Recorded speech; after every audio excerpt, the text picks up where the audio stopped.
When was the last time you slowed down to enjoy the present? What it smells like, how it feels, sounds that accompany it. When was the last time you let yourself be bored? But wait, before we begin, normally I'd say let's spill the tea, but today let's just drink it together. So get your cups ready, we're diving in. Cheers. Boredom is often conceived as an unpleasant experience that we're sometimes obligated to endure at certain moments. As a consequence, it is not likely that a person will set apart time to be bored. So you'll probably not be facing a situation like this. Hey girl, you wanna go out tonight? Oh, no tonight. I can't, I'm gonna be bored all night. In a world driven by a hectic pace where everything moves so fast that stillness feels out of place, finding a moment to simply do nothing has not become only rare, but almost discouraged. Productivity has been deeply ingrained into our thinking, into our minds, to the point where when we are not doing anything, we feel guilty. Yet, in reality, that time of stillness is actually necessary for the creative process, as it allows us to absorb our environment and be inspired by it. Upon interviewing a few people to find out what they consider the most excruciating ways to spend time, I noticed these are exactly the times when one can no longer escape boredom, thus leading to an inner confrontation we usually try to avoid. Activities such as driving in traffic jams, handling formalities, going to the doctor's appointments were mentioned, as these are seen as a waste of time. Nevertheless, how can time be lost? One cannot forget time inside a sack, nor misplace it on a dusty shelf. Time cannot be lost, but it can go unacknowledged. Moments in which we are imprisoned by boredom act as a mirror, a gateway to self-discovery. The problem is, mirrors reflect things as they are, and that means seeing parts of ourselves we tend to ignore in our everyday lives. That is why we escape boredom, because we are scared of seeing our own reflection. Albert Camus' The Plague led me to his reflection. In the novel, the characters are faced with a constant and solitary inner dialogue as a result of the confinement brought on by the pandemic. Among all of these troubled citizens, the one that caught my eye the most was Tarrou, specifically the annotation he made in his notebook, which I quote. Query: how contrive not to waste one's time? Answer: by being fully aware of it all the while. Ways in which this can be done: by spending one's days on an uneasy chair in the dentist's waiting room, by remaining on one's balcony all Sunday afternoon, by listening to the lectures in a language one doesn't know, by traveling the longest and least convenient train routes, and of course, by standing all the way, by lining up at the box office of theaters, and then not buying a seat, and so forth. I spent weeks digesting these quotes. I knew it had some meaning in it. I just needed to find it. This is why I made this video actually. I read this and I had to pause for a second. Had to hold my book like this. Just wonder what Camus meant. So I did a lot of research, and that's why I interviewed the people from the poll I mentioned earlier. I wanted to get deeper in this. It really made me wonder. Still, as the quote is quite ambiguous, I can only hope that my reflection is an approximate of what Camus had in mind. The way Tarrou proposes to make the most of one's time subverts one of society's most important rudiments, the aforementioned productivity, and in turn promotes pushing ourselves to situations where boredom is inevitable. In these moments, our first instinct is to occupy ourselves with the first thing available. But who would we be if we set all of that aside? Now, I want to quote Robert Irwin in Seeing is Forgetting the Name of the Thing One Sees. Sick type. Every time you get bored, you plug yourself in somewhere. You call somebody up. You pick up a magazine, a book. You go to a movie, anything. And all of that becomes your identity. The way in which you're alive. You identify yourself in terms of that.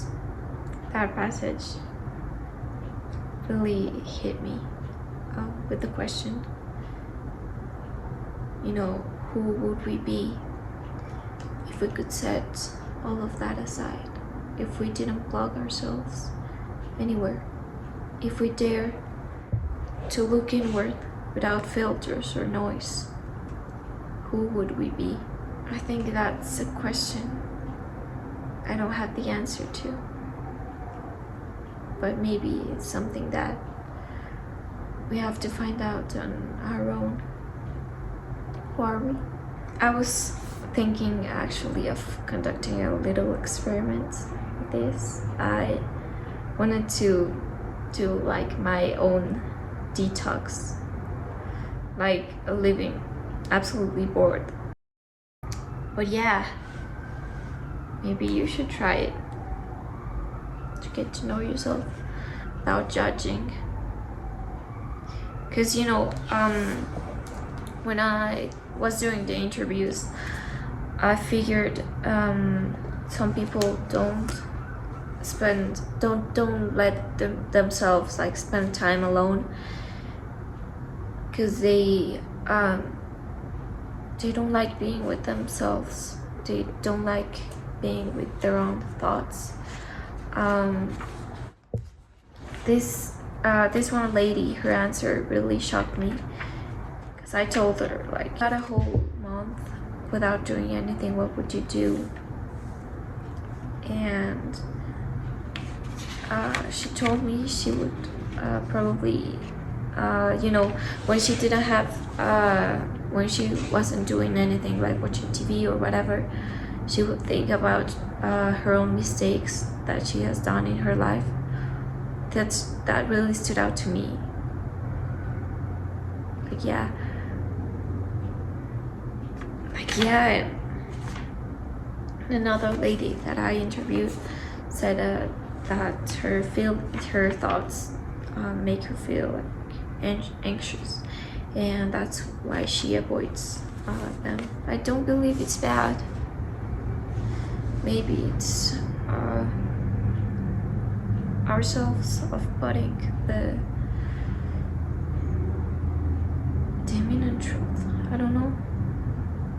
That's a question everybody should investigate for themselves. I'm not saying being bored is easy. It is something that we should cultivate, not because it is not innate to our human experience, but because society is demanding production expectations has led us to demonize it. Without mentioning our fear of getting to know ourselves. I don't want you to leave this video empty-handed, as most social media content does. Let this be an invitation instead. An invitation for you to review your usage of time and to find the courage to know yourself. Guys, thank you for being here with me today. This was a very important topic. I think I did research a lot for this one. I would have liked to add more information to research even more, but